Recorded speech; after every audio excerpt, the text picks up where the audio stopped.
Thank you, John. I'm still feeling a little disoriented, I have to say, by the deviation from our traditional alphabetical ordering. But it could be something more to do with last night's social, I think. Okay, so this is the APNIC update. I've got 30 slides and I'll try to cover them in 10 minutes. APNIC stands for a global, open, stable and secure internet that serves the entire Asia-Pacific community. We report our activities according to our service to APNIC members, our support for regional internet development and a whole lot of cooperation that we do within the global internet community. So I'll start off with membership. Our membership at the moment is about 6,500, but when we combine all the members of our NIRs, we have more than 14,000 organisations served by APNIC, projected to be over 16,000 by the end of the year. So our membership is growing in a fairly healthy direction at the moment. Other activities are slowing down a little, so V6 delegations last year were down on the year before and projected to be about at the same level by the end of this year. Likewise, IPv4 delegations. IPv4 transfers are increasing in number, but slowly. It's still a bit early in the year to be projecting forward reliably, but we are fairly active in that area. That said, it's only projected to be around 300 transfers total for the entire year, and that's a much lower level of activity than, for instance, at RIPE NCC, and lower than people might expect for the Asia-Pacific region. I don't really have any comments as to why that is, but it's been traditionally fairly low. Moving on to some services, which was mentioned kindly by Andy Newton before. That's available at apnic.net/whos, and it's interesting because it's a browser resident browsing interface there. It downloads a bunch of RDAP results in an RDAP extended format that we've defined collaboratively with the other RARs in the ECG, by the way. But having downloaded that bunch of data, you then get to browse it and see the diffs between successive versions of records and so forth. So have a play with that. Resource certification, pretty active in promoting the registration of rowers with our Ready to Rower campaign and T-shirts and so forth. But we've only got about 2% of allocated IPv4 address space under rowers at the moment, and that's just growing quite steadily slowly but steadily with the promotion that we're doing through training and other activities.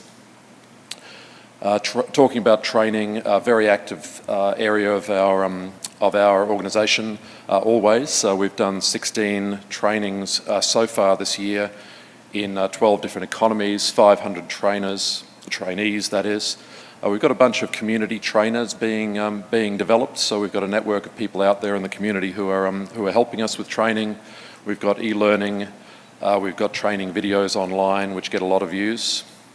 We've also got something called APNIC.academy, which is our online self-paced, certificate-based learning platform. So there's 3 courses on there at the moment. We've had more than 2,000 enrolments and more than 400 people certified through that platform since it was launched about this time last year, and we've got a fairly active program of new training that's going to be delivered through there for IPv6, routing protocols, address policies, DNS, etc. Moving on to supporting regional internet development, we have policy under this banner. You've heard a little bit about the regional policies so far this meeting, so I won't go into those in detail, but we are trying to increase engagement with the policy process with updating web content, with webinars and promotion of the PDP at NOGs in the region. We're also translating summaries of policy processes and outcomes into different languages of the region. And we had a mock policy SIG, which was very successful at the recent APNIC 44 meeting, and that seemed to spark more active participation in policy discussions. Around the community, we see NOGs as a very important channel for outreach. Last year we participated in 24 different NOGs around the region, and you can see from the red dots there that we do have a stack of NOGs and related activities around the whole Asia Pacific. We're still doing work on root server mirror installations. We've got a few MOUs. We've supported IXPs in the last year in PNG, Papua New Guinea, and in Fiji. Fellowships are also an active area of fundraising for us. So we had 44 fellows at APNIC 44, and 23 of those were female. We've got a new returning fellows category. We sponsored 40 different regional events in 2017 as well, including 19 NOGs around the region. Some of our budget allocation for root server deployment went last year to ISC to fund them to develop the RFC 8198 aggressive NSEC caching in bind, and that allows DNS resolvers to discard, to cache negative responses effectively and save the load on root servers from those resolvers. So that's actually launched and it's in deployment at the moment. We're going to be measuring to the extent we can the effect of that as well. Security is a really hot topic in our region. Our regular stakeholder and member survey has directed us over the years to training activities, to providing support for members in IPv6, but for the last few years, security has been the top priority of our members and also an area in which they ask for our support. So we had 30 security training courses last year. We delivered training to law enforcement agents in a few cases. We had a bunch of other security-related engagements.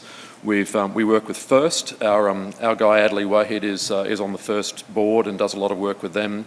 We've got a second full-time security specialist on staff, and together with guests, we've had 65 blog posts about security to the APNIC blog. So we're really trying to satisfy the need of our members, not for security across the entire range of security topics, of course, that's much too huge, but it's about security that relates to our membership in particular. So routing security, of course, would be one of those, but other related aspects as well. One of those being certs. So we've also helped to establish a couple of certs in the Asia Pacific region, particularly in the Pacific, where the Tonga cert was the first Pacific Island nation cert.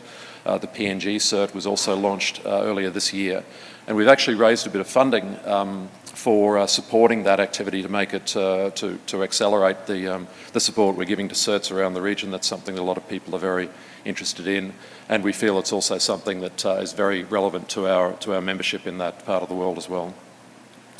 IPv6 is still, although it comes second to security these days as a priority. It's still something that we're doing a lot of support for. So again, it's training, it's e-learning, it's providing presentations to audiences who are interested in IPv6 and how it's going and how to increase IPv6 deployment. And again, a lot of blog postings on IPv6. The blog is there. It's getting about 40,000 views a month. These days, we're getting a lot of guest bloggers who are contributing to it. So the idea is not always to have APNIC staff blogging, but also to bring in relevant content from elsewhere. It's mostly about IPv6 security, training, NOGs, and DNS, according to that word cloud that you see there. Last year, we launched something called the APNIC Foundation. The idea of the foundation is to be effectively a fundraising arm for APNIC. So we have been we've been spending about 20% of the APNIC budget historically on supporting internet development in the region. So we always find that although we spend quite a bit of funding on training and technical assistance and NOGs and our conferences and so forth, we always find that there's more demand than we can meet. So the idea of the foundation is to actually find people who are interested in working with us to increase some of those APNIC development program activities. Some people interpret the foundation as a way for APNIC to spend money through a foundation. It's the opposite. It's the way for APNIC to actually raise more funding to support the work that we do. Lastly, on cooperating with the global community, we've got a lot of research that's done out of APNIC Labs. So you all know Jeff Houston. He's very busy, 39 presentations at 39 different events last year. A lot of research topics. He contributed to our work with ICANN on the DNSSEC key signing key rollover, a bunch of other stuff as well.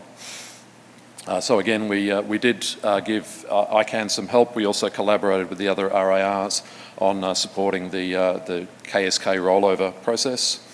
Other work with RIRs from APNIC's point of view includes a couple of staff exchanges with APNIC, working with LACNIC on an IPv6 workshop at APEC TEL, and a few other collaborative cooperative activities there. I want to spend a couple of minutes, I know I'm blowing my budget here, but I want to spend a couple of minutes on the ASO review. You heard a little about the review yesterday, so I won't go into that background, but the latest status at APNIC is that we had a couple of consultations already. We had one last year, and the main result of that consultation was that with guidance and with recommendation from the APNIC EC, the APNIC community agreed that we want to consider, in terms of the ASO review report, we want to consider the non-status quo options which are provided in the ASO review report. So both the APNIC EC and the community agreed that we don't want to stick with sort of business as usual for the ASO. The other thing that happened in September last year was to set up a working group for the APNIC community. So there's a group that's now deliberating about the ASO review. We had our second consultation in February, and at that consultation there was a sort of straw man proposal that was basically to take the second non-status quo option, or option 3, from the ASO review report and flesh it out a bit more. So it was called the two-house model of the ASO that was developed in this proposal. It proposed to have to sort of rebrand or rebadge the different components of the collective RIR engagement with ICANN. Instead of being under the NRO-EC, which represents registry matters when we go to ICANN, and the ASO-AC, which represents community policy, to instead badge those two things simply as two councils of the ASO, calling them the Policy Council and the Registry Council. Now, there was discussion but no consensus on how many members those councils should have or what the selection mechanism should be, so it was very much a simple sort of direction setting and a straw man proposal that was agreed by the community there. So that discussion is underway. And just in a graphical terms, I mean, we've got these sort of different interpretations of what the ASO looks like, whether it's something that is the NRO or whether it's something that comprises the NRO, what its components are. It always seems to be a matter of some confusion, but the idea of this new ASO would simply to use this new structure as our interface into ICANN, and simply to have something called a Policy Council and something called a Registry Council covering the policy issues and the operational RIR matters. Okay, finishing up, APNIC's latest survey is going to be launched this year. This is something that we do every 2 years, so from the 28th of May we'll be asking our community to give us their inputs on APNIC performance and future priorities. Our next conference is in the Pacific, so if anyone would like to join us in Noumea in New Caledonia, it's a very, very nice place, and everyone here is, of course, very, very welcome. That's happening in September this year. After that, we've got conferences coming up in Korea and in Thailand. We have a blog and we have a bunch of social network channels there, and that's all. Thanks very much. Okay. Any questions for Paul and the APNIC update? No? Thank you, Paul. Thank you.